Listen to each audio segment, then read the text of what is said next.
seated. Okay, hello everyone. We're going to get started. The artifacts will be here for later. And good evening. Thanks for coming to tonight's event. My name is Christine Gerlach. I'm the Executive Administrative Coordinator here at the JES. It's my pleasure to kick off tonight's event. And as you know, I'm here to do three things: go over some housekeeping notes, tell you about upcoming JES events, and introduce our presenter. First, some housekeeping. If you need assistance during the event, please find one of our staff or volunteers. Usually we're sitting in the back of the room, and we'll be happy to assist you. Reminders for the Q&A portion. Please raise your hand to be called on and speak into the microphone brought to you. Some of our audience members have hearing devices, and we want everyone to hear your questions. Also, please keep those questions brief and concise and refrain from offering lengthy statements. If you have comments, please share them with the speaker following the event. Some upcoming events. This Wednesday at 7, Dr. Ken Louie will be here at the JES to discuss something on everyone's minds: tariffs on the horizon, nature, extent, and potential economic impact. Next Monday at 6, Dr. Jeffrey Bloodworth will speak about men in crisis, class, despair, and politics, exploring a new series and why it matters, and that will be at the Lincoln Community Center Library. Tuesday, April 22nd at 6, Dr. Judy Lynch is at the Corey Higher Education Council to present America's Early Frontier, Economic History of Northwestern Pennsylvania, 1753 through 2024. She will be diving into the Corey chapters at the location. Makes sense. And finally, I'd like to introduce you to our presenter, Richard Arthur, who is a native of Pittsburgh and a 23-year veteran Army officer. And thank you for your service. He has a lifelong interest in history with particular focus on the American colonial period. He has given talks and lectures on the Founding Fathers and the Continental Army and the role of Pennsylvanians on the planning and actions of D-Day, which includes stories based on interviews with participants. Mr. Arthur earned his bachelor's degree from Allegheny College and his master's from George Washington University. He and his wife, Mary Lou, live in rural Erie County, where they operate Winter's End, an environment that supports bees and butterflies. Let's give him a warm JES welcome.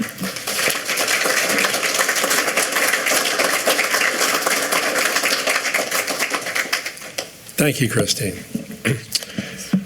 I am Richard Arthur. I'm from the Fort LaBeouf Historical Society in Waterford. I invite all of you to visit our Living Museum activities.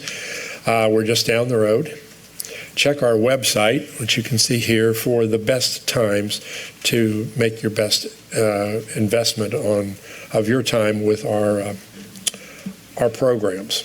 Admission is free. It's a great place to bring out-of-town guests.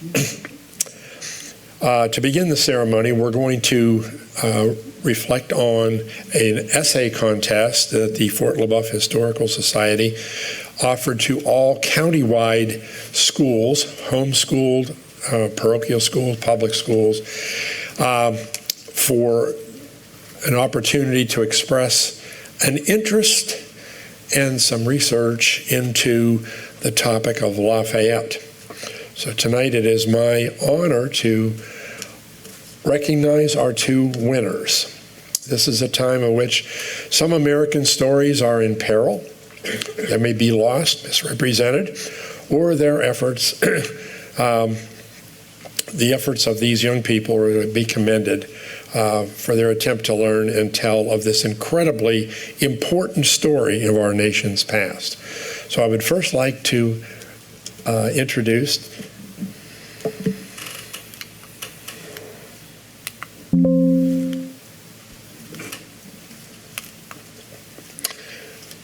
Gino Pancharia. She is an 7th grade student at Harbor Creek Junior High School. And the judges, who were retired school teachers, were impressed with your sentiment. Have we ever stopped to ponder those who took a stand and fought for our future? And I will say that you had an excellent paper that went on to provide a very good answer to that question. And I would like to recognize Kurt Larimer, a 5th grade homeschool student from Erie. And the judges were very impressed with your statement that Lafayette teaches us that no matter what race, gender, or citizenship people have, people can do good for others. I believe that all people should hold on to this dearly. We want to thank these young people for their work. And I'd like to give them a little token of our appreciation. You will each receive a gift certificate from Erie Apparel. Erie Apparel is where you go to get clothing that tells people that you're proud to be from Erie. And there is also a $100 gift certificate from a bookstore on Fifth Avenue or Fifth Street and Green Garden. So I want to thank you for that. And the American Friends of Lafayette would like to give you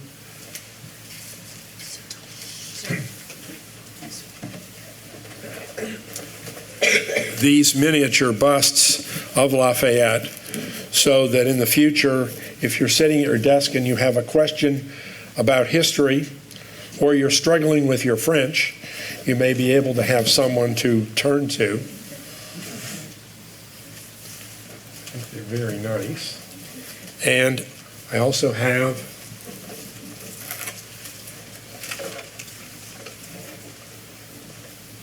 the coveted Certificate of Excellence from the Fort LaBeouf Historical Society.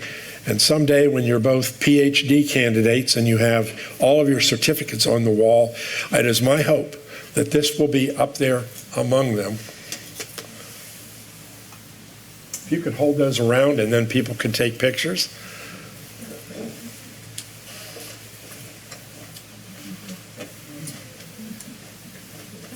And then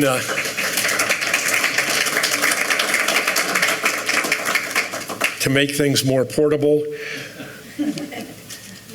Erie Apparel also gave you a large bag you can use to carry. Let's give them a round of applause.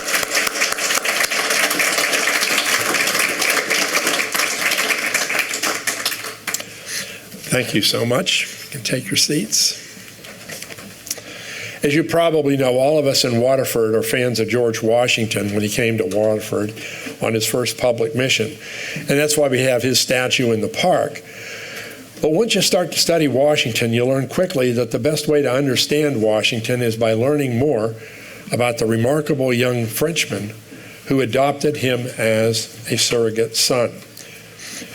The man, Marie-Joseph Paul Yves Roche Gilbert de Motier, we will call Lafayette from this point forward, is today often an afterthought when we look at our founding of our nation. And this is more than a shame.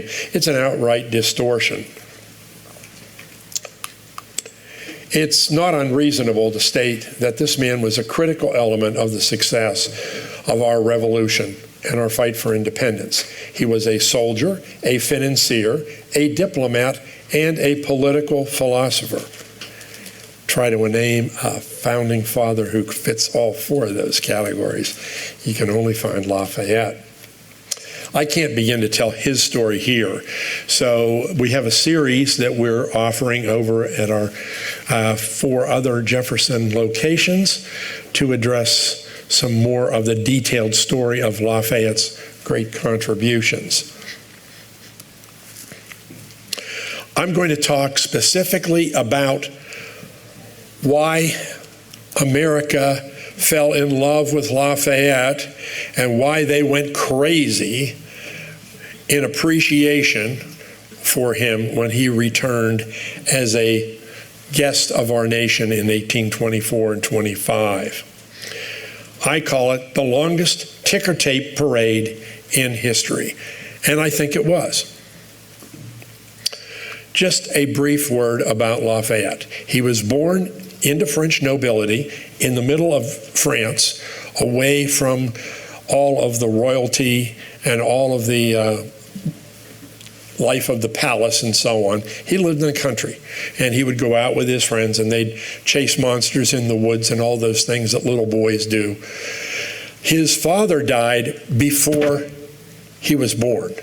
He died in the 7 Years' War. And his mother didn't like living out in the country.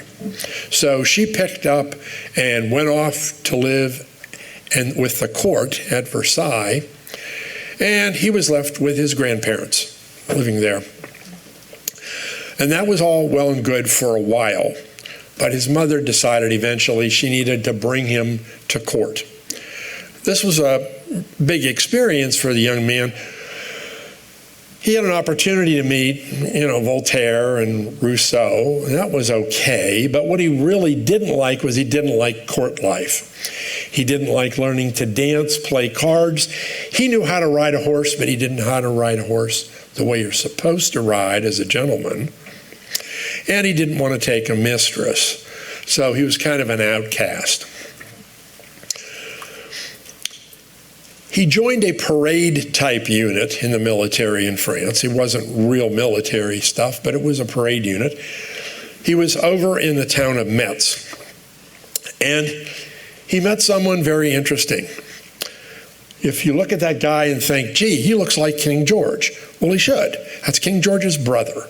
That's the Duke of Gloucester, and the Duke of Gloucester was a great fan of the American Revolution.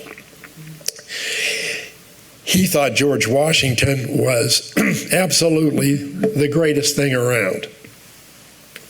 So he told these stories to Lafayette and a couple of his friends. I'm going to have to put this lozenge in, and I hope. I apologize. I get choked up talking about Lafayette. He instilled this idea of liberty, which was really kind of unknown among the royalty in France. But he thought, I like that. I like George Washington. I want to go there. So he left his pregnant wife, Adrienne, without telling her where he was going, probably for deniability. He bought his own ship. He bought his own crew. And he sailed off for America in defiance of an order of the king that said French officers cannot leave the country. This is a very important message that he wrote to his wife while he was on the ship.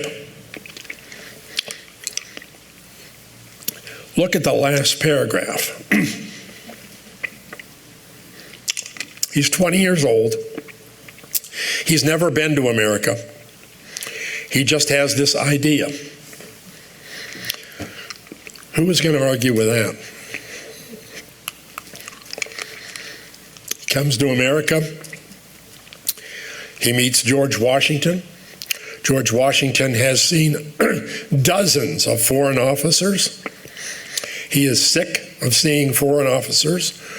He meets Lafayette, and something clicks. He was very impressed with his bearing, his importance in dress, his posture, and his present to say, I've come to serve, to learn, not to teach. And oh, by the way, you don't have to pay me. So that was kind of music to George Washington's ears. But Washington didn't want to give him a command because he had never had any formal military training. So he put him on his staff. Washington's term for staff was family. You are in my family. That's what the British Army called the staff. Well, if you're a Frenchman and you have no knowledge of the English language or their terminology, and if you have no father and someone says, you're part of my family, you might get the wrong idea. He felt he should get a command, but Washington had enough judgment to know, you're not really seasoned yet. Only a couple of weeks later, the British were attempting to move on Philadelphia. Washington was establishing a defense along Brandywine Creek, and he was suddenly outflanked, and his army was in peril. In what I can only call a put-me-in-coach minute, Lafayette goes to Washington and says, "Let me go down there and do something." And it was probably something like, "Oh, okay, go. I'm over here worried about this." He goes off. He barely speaks English, but he organizes the troops. He redirects them. He saves them from being routed. He's wounded in the process.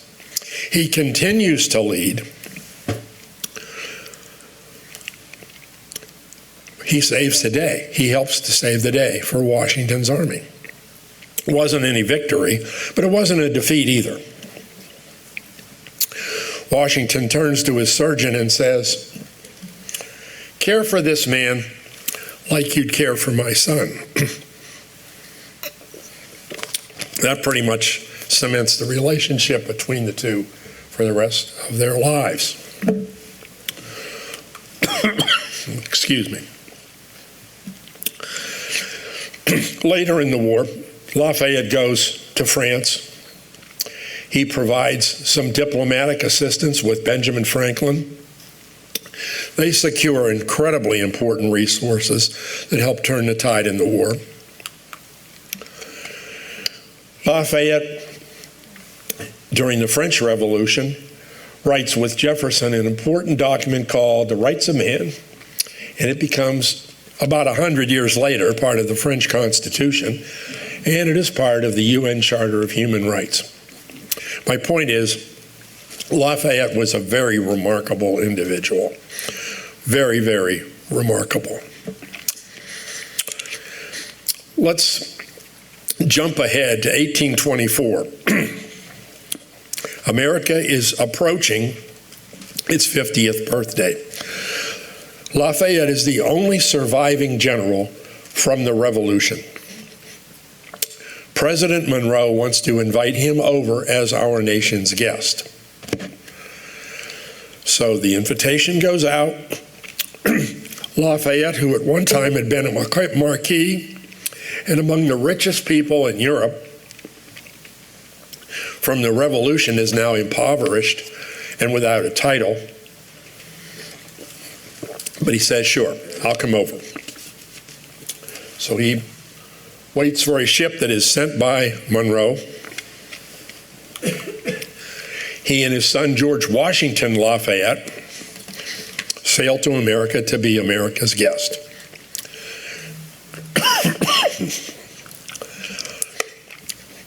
He arrives in New York on a Saturday, but although they want to make a very big splash about his arrival, he can't go now because tomorrow's Sunday and it's the Sabbath, and at that time, he didn't do any celebrating during the Sabbath. So they hold him off a day. The next day he goes. New York City, which was a town of about 25,000 people at the time, had crowds that extended for miles, much larger than the population of the town itself was this reception. People were just absolutely furious with their excitement. People were yelling, "I saw him. I touched him. I saw his hat." They were just very, very excited. And this is the kind of reception that Washington would have for the next 14 months in every town of every size that he would visit.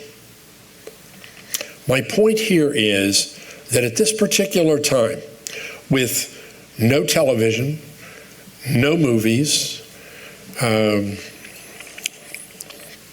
no commentators, no movie makers or book writers or anything, everybody knew that this guy was really, really important, and they wanted to see him. So he proceeds from town to town to town. Now, one of the things he does when he's in New York, he's greeted by this guy named James McCune Smith, who's just a kid. He writes a poem. He's later one of the leaders of the emancipation movement. This is just the beginning of people he will meet on his trip. He goes to Philadelphia. City fathers are looking around and saying, you know, that old State House over there, that place has fallen down. We've got to fix that up. Let's fix that place up so it looks good when Lafayette comes. Well, it's possible that Lafayette is responsible for saving what we call Independence Hall, which apparently was in a state of neglect at the time. So they spiffed that up. Again, just one of many towns that greeted him. By the time he is finished with his tour, he will have met every one of the first 7 presidents of the United States. He will have met Edgar Allan Poe, who is a 9-year-old kid, writes a poem and dedicates it for him in a public ceremony. He meets Cooper, and he meets Irving, great writers. He meets just about everybody who's anybody in any town that he goes to. He's gotten like the Forrest Gump at the time. Okay, now we're getting to the point where I want to talk a little bit about some local history. Just the map up there shows his course through all 24 states. He did all kinds of things. He talked about emancipation quite a lot in the South because that was a cause that he was committed to very, very strongly. But he was still welcomed with open arms, bad ceremonies, bad speeches, bad bands, floral arches, every town he went to. For months. I can't imagine. You're traveling from town to town. You always have to stop out and make a speech. But he always was cheerful and enthusiastic. He was 100% in love with America and American people. Okay, he's approaching western Pennsylvania in May of 1825. He's coming up the Ohio River in a barge, and he almost gets to Wheeling, and the barge sinks. And his son, George Washington Lafayette, saves everyone on board, but Lafayette loses his cane that George Washington gave him that apparently was never out of his grip, and he lost his dog. So I guess welcome to Pennsylvania. He makes part of the journey on the new national road that has just been completed. And remember, he feels great ownership for this country, so he's very impressed with all these enhancements and improvements. He comes to Washington, Pennsylvania on May 25th, 1825. He stays at the Globe Tavern. And then he goes to Uniontown next. Now this is important because here he meets Albert Gallatin, who was also an immigrant from Switzerland, who was at one time our Secretary of Treasury, who was also a diplomat and a friend of Lafayette from their days in Paris. So they spend like basically 2 days together at Friendship Hill. And this is a national park site that you can visit. So if you go down to visit Fort Necessity, this is nearby. See old Albert Gallatin here survived long enough to have a photograph taken. Huh? He liked to visit places that were named or had some relationship with Washington. There was no place more important probably in Washington's early career than Braddock's Field. So he travels to Braddock Field. He stays at the home of this Judge Wallace. And then he goes to Pittsburgh. And at this point I would like to kind of refer a little bit to some of the text.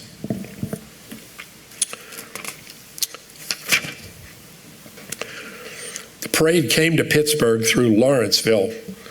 For those of you who might know, that's kind of on the Allegheny River side of Pittsburgh, where Lafayette was shown the Allegheny Arsenal, which is was a historic strike building for a long, long time.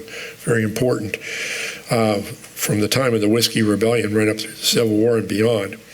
He continued down Butler Street to the Commons, where he was greeted by hundreds of school children who covered his path with flowers. He was given an extensive Masonic welcome as well. A street was named for him. A woman who as a child had dined with him at the time remembered many years later, he was large of stature with a head well covered with hair. The simple details of his demeanor is almost worth a place in history. A group held a large painting of him as he passed the First Presbyterian Church. A grand ball was held that evening, and the speakers included Harmer Denny, who was from this area originally, but eventually was like the first mayor of Pittsburgh, and Judge Baldwin, who was also from this area. He was later a Supreme Court justice under Andrew Jackson. His home, the Baldwin Reynolds House, is part of the Crawford County History Museum. The next day, he crossed the bridge there we go, to the Barlow House, excuse me. There was a crude bridge across the Allegheny River, the approximate location of the Roberto Clemente Bridge today. And they went across that on the stagecoach, and they stayed over here at the Barlow House. And then the next morning, they had a small reception. There was, again, a group of girls out front dressed in white and pink, and Lafayette came and kissed each one of them on the forehead. And then he took Mrs. Barlow's hand and kissed her. They had known each other in Paris. He was a very, very warm and cordial person who always would say, "Yes, I recognize you," even if he didn't, because he wanted you to feel good about your experience with him. They traveled then from there, which now included Harmer Denny, Lafayette and his son and his secretary. They took the everyday stage mail coach up to Butler along the old plank road, which is basically Pennsylvania Route 8. Butler had been a borough for only a couple of years. This picture is taken about 20 years afterwards, but that building over there on the left is where he had a sumptuous feast of a lot of sauerkraut. I grew up in Butler, and the only sauerkraut we had was when we were down with our German ancestors down in Pittsburgh. He was given a large welcome there.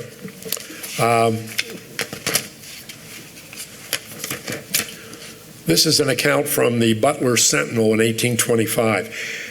Give you an idea of what it was like to prepare in a small town. A committee of 6 was appointed, 2 of whom were to go out and escort him, 2 to see to his entertainment here, and 2 to escort him as far as Mercer. 2 triumphal arches were constructed, one of evergreen and one of laurel. The citizens assembled to greet him as he approached from the south to get the sight of the nation's guest. The general alighted at the Meckling's Inn, where he enjoyed sumptuous entertainment, the aforementioned sauerkraut.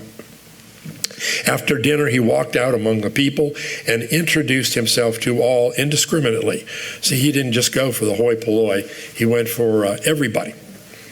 He was introduced to some old Revolutionary War soldiers, some of whom distinctly recalled their features and conversed with familiarity over the battle. Apparently they were at the Battle of Brandywine. On taking his leave, he bid them adieu, exclaiming, "Farewell, my friends, this is the last time you will see me." And it was a short visit, but he supposedly shook no fewer than 400 hands. And this was the kind of thing he had everywhere he went for 14 months. That night he arrived very late at the Hackney House up in Mercer. The Hackney House is no longer there, but you can see the bed that he slept in if you go to the Mercer County Historical Museum. It was in a building that was on fire, and the owner of the building's primary concern was save Lafayette's bed.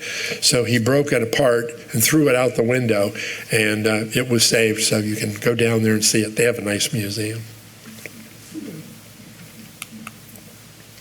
He then came to Meadville, where he had lunch at the Stag, which was located approximately where the Meadville Mall is downtown at the end of Chestnut Street.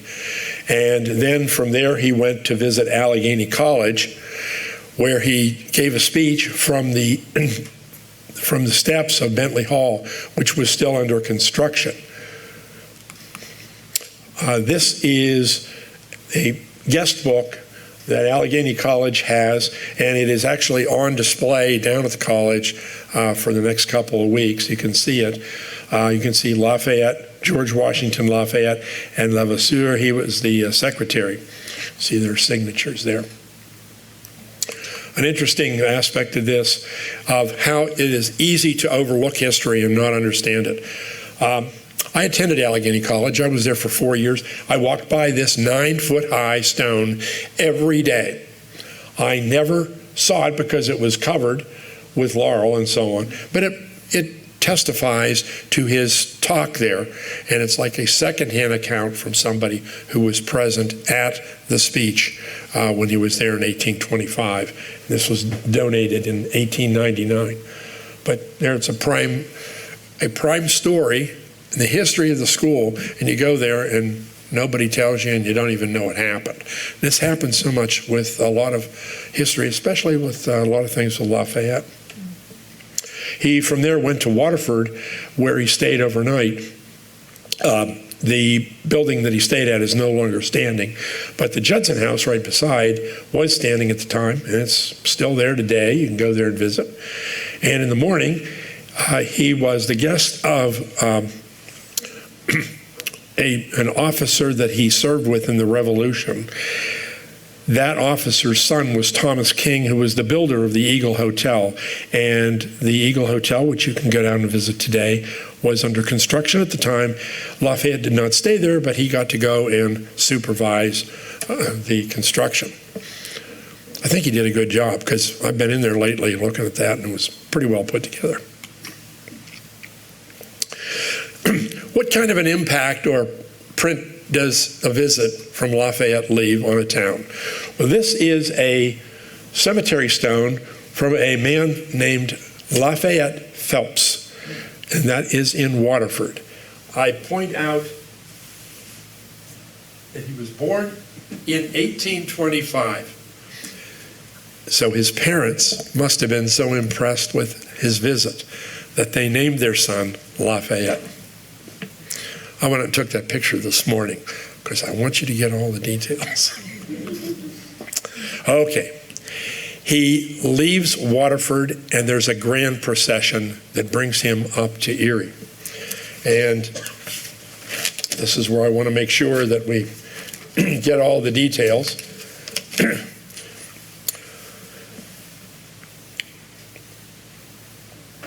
They departed Waterford via the turnpike that Judah Colt had built, which approximated Route 19 and then at other places Route 97.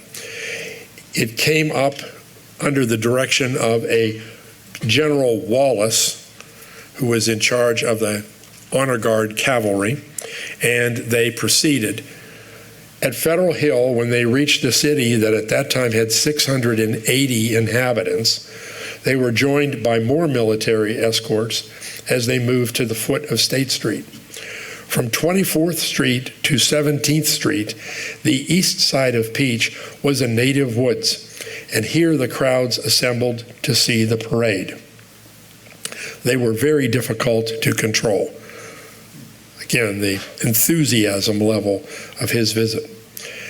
At the north end of State Street, Lafayette was given a national salute and introduced to prominent citizens, Revolutionary War veterans, and several naval officers.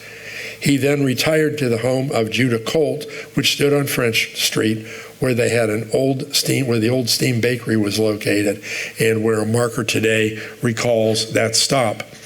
And it was at his house at that reception where that little girl's bonnet was worn. During his trip, there were a lot of events that involved children.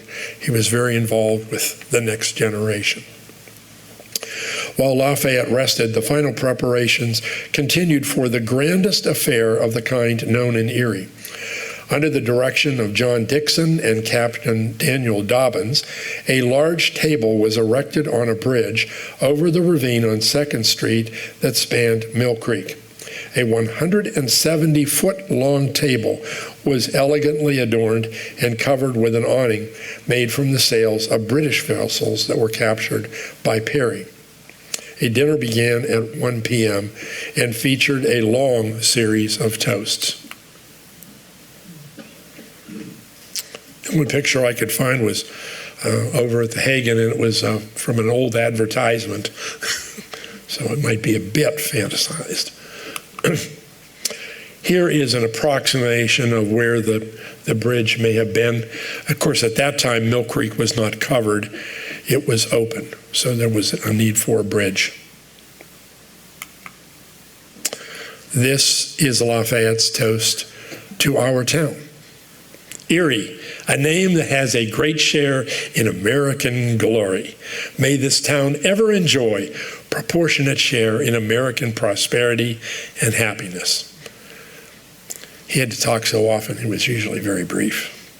But I think that's wonderful. This is a picture taken of the Erie waterfront about 1835. It's not the pretty place it is today. You can only imagine what it must have been like when they built that bridge. As I mentioned earlier, there are a lot of artifacts up here to see. I hope you'll come up at the end and take a look at them. We appreciate the Hagen History Center for making these available to us. This bonnet was one of those that was worn by a young girl who attended that reception at Colt's house. Well, when it was time to leave, it was time to leave. He was under a frantic schedule. He wanted to get to Bunker Hill to be there on the 4th of July so he could lay the cornerstone for the Bunker Hill Monument. I don't know if any of you have ever been to Boston, but on the Charleston side, there's a kind of a abbreviated Washington Monument type structure over there, and that was going to be dedicated, and he had to make haste, but he was able to get there partly by traveling on the new Erie Canal, the parts that were open. When he was there, he met Daniel Webster, and I think this is very important. When he was there, he had a cask about this big, and he filled it with dirt, and he took that back to France. That was his native soil because he considered America his country. As he traveled, I love this collection of stories. As he traveled, there were several times when someone came up and said, "I carried you off the battlefield at Brandywine." Now, I don't know how many people did. I know that James Monroe helped him, but I don't know who else did. Every time this happened, he would always say, "Ah, yes, I remember you," because that was the type of personality he must have had. He was a very positive, engaging type of person who wanted to connect with these veteran soldiers he admired so much. Of course, we kind of repaid our debt to Lafayette back in World War I. Here you see General Pershing saluting Lafayette's grave. One of his colonels said, "Lafayette, we are here." It was not General Pershing. I guess we can't really tell, but you see in the front there where the grave is located, part of the soil there is from that cask that he brought from Bunker Hill. I just love that. You would think someone so distinguished would have been granted American citizenship at some point early along in our republic. but it didn't happen. As late as 1935, people were saying, Congress is saying, nah, we don't want to do that. I don't know why. Eventually, in 2002, they did approve American citizenship on an honorary honorary basis for this man who made such an important contribution to our fight for independence.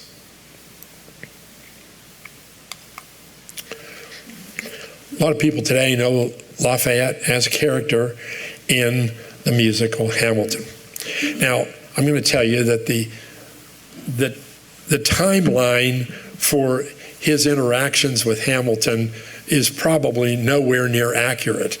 He certainly was close to Hamilton, and Hamilton liked him very much. They were good friends. The important thing that I think that the musical captures is that he is the voice of liberty. He is the uncorruptible, honest, forthright voice of liberty, whereas some of these other characters get involved in some things that aren't too pretty. So it's a constant, and I feel that that is a fair representation. I read a lot of books to prepare for this year as I spent a lot of time with Lafayette. One of my favorites was given to me by my friend Don Pierce. I don't know where he found it, but it is an actual book that was a contemporary published in 1825 from someone who was following along and taking notes and keeping track of the trip. I love the comments that are found on this page down here, which I have brought over to here, in language that you just can't find in the 21st century. I think this writer in 1825 summed up this man very well. The hero of these memoirs has displayed a triumph unparalleled in the annals of the world. Not only the triumph of the hero, the patriot, and the philanthropist alone, but the triumph of principles, integrity, and virtue through all the extremes of prosperity and adversity, from the summit of popular power to 5 long years of imprisonment under the severities of the iron hand of despotism. Always true to himself, he remains unsullied with any touch of dishonor. I think he was quite a guy. Apparently he agrees. I thank you for your time and your attention. I would just ask that maybe you share a story of Lafayette with somebody. Keep that story alive. Let people know that we owe a debt of gratitude to this 20-year-old Frenchman who came on a whim or on a dream to provide us with services that we just cannot really estimate the value of. It's been my pleasure. Thank you. I'll be glad to take any questions.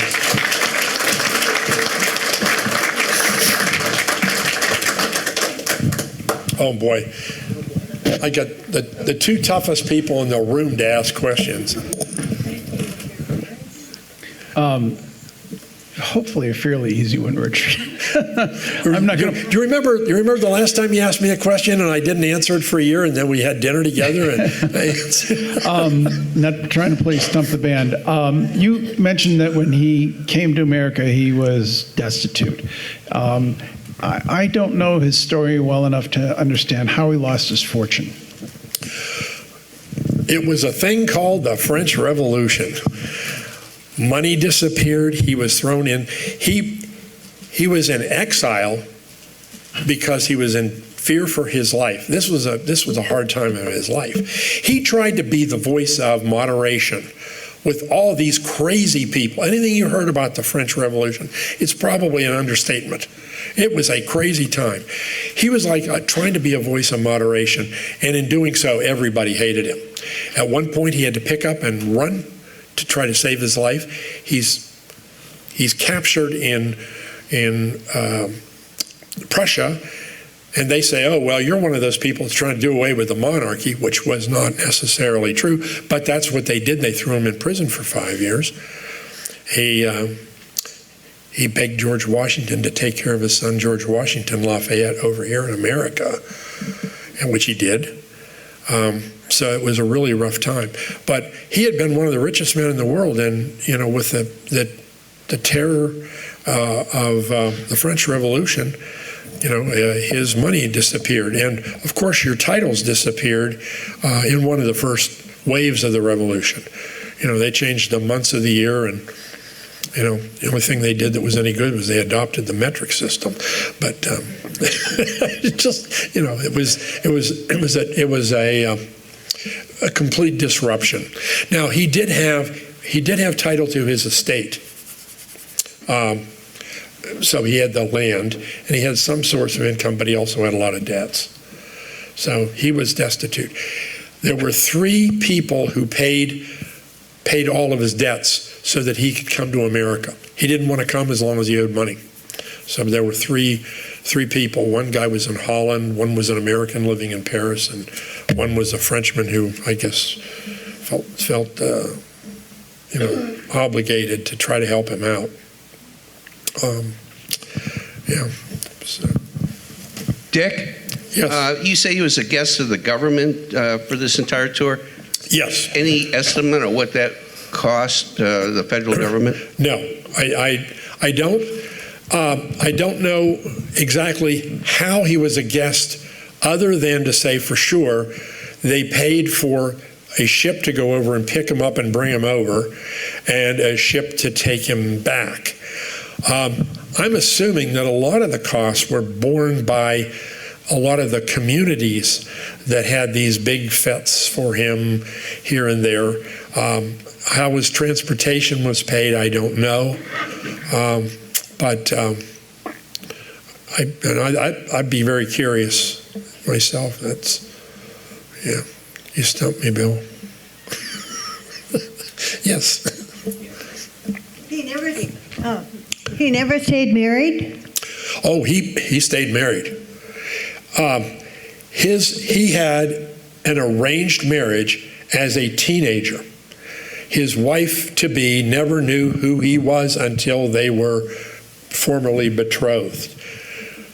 This was not a typical French marriage. This was a very strong French marriage. He refused to take a mistress when that was fashionable at the French court.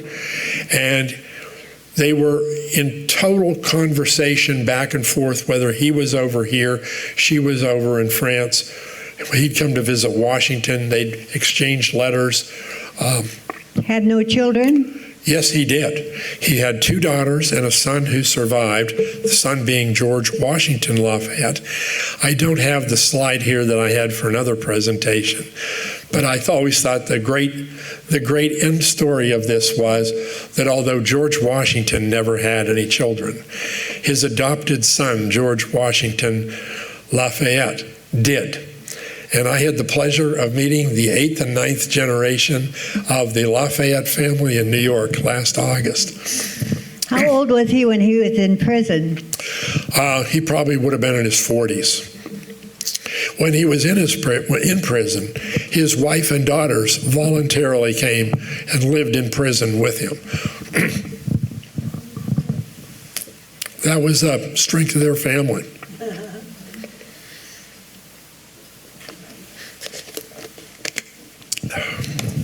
Could you mention the event during the Second World War, during the German occupation of Paris and Lafayette's grave? Yes, the flag never came down. Yes, I can't understand it, but that's the story that I've read in several sources. The flag never came down. the Nazis, I guess, were not preoccupied with that. So that flag has been over there for a long, long time.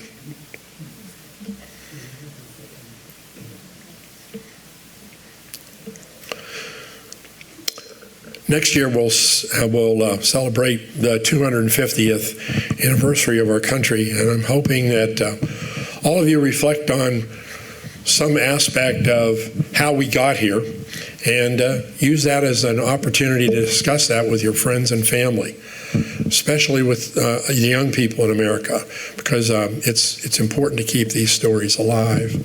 Is that building, you said at 3rd and State, former Judah Colts building, is that not there anymore? His house is not there anymore. What's there?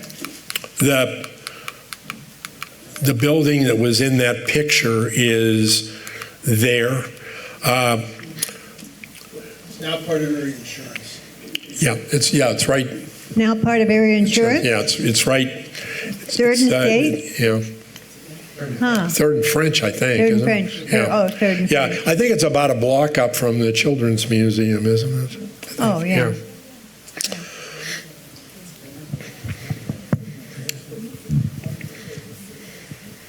Okay. Is that Judah Colt? Yes. During the reception, a woman yelled over at her husband and said, "Is that him, that old white-haired fella?" And he said, "Nah, that's old Colt. He's the guy with the bay hair." Well, I had him fooled because he was wearing a wig. They both had white hair. Yes. I would like to add that we're celebrating the dinner this year, the 200th anniversary of the dinner, June 3rd. The Perry Square Alliance is holding a dinner, and the first dinner 200 years ago was at 2nd and French. We're holding it between 4th and 5th on French at the Children's Museum, but we're going to be outside for the cocktail part. And we're not building a bridge, but we have a chalk lady who's going to draw a bridge on the street representing the bridge that the dinner was on. And we will have a small triangular sunshade hanging, sort of representing one of the sails that Perry took from the British that was over the bridge. And we have a whole bunch of flags with only 24 stars that will be on the tables. We are going to have Lafayette coming. A man is coming, dressed up as Lafayette, and he's arriving by a horse and carriage, which is the way he arrived at the dinner, the same dinner. And there will be a Revolutionary War, a man dressed in Revolutionary War uniform accompanying the carriage.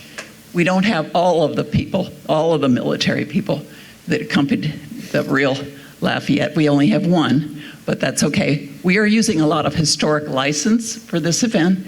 It's really a reenactment of this event. And I have to say, the most important part about this is Erie needs to feel a lot of pride in its history. These two kids who wrote about this are part of the kind of thing that we should be doing. That we should be proud that Erie had such an important part of this history and this man. And so we're very excited to be doing this dinner. We have only 12 tickets left. It's going to be a sellout.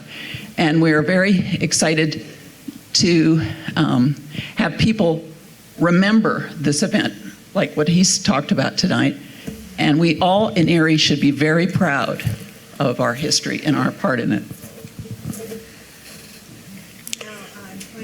About the Statue of Liberty was given to us by France because of Lafayette, or? No, I don't think that Lafayette was connected directly with. The Statue of Liberty was given to us by France, so. Yes, it was. Mm-hmm. Well, he was only here for part of a day. Well, what a day that must have been. Thank you so much. do come up and see the artifacts up here.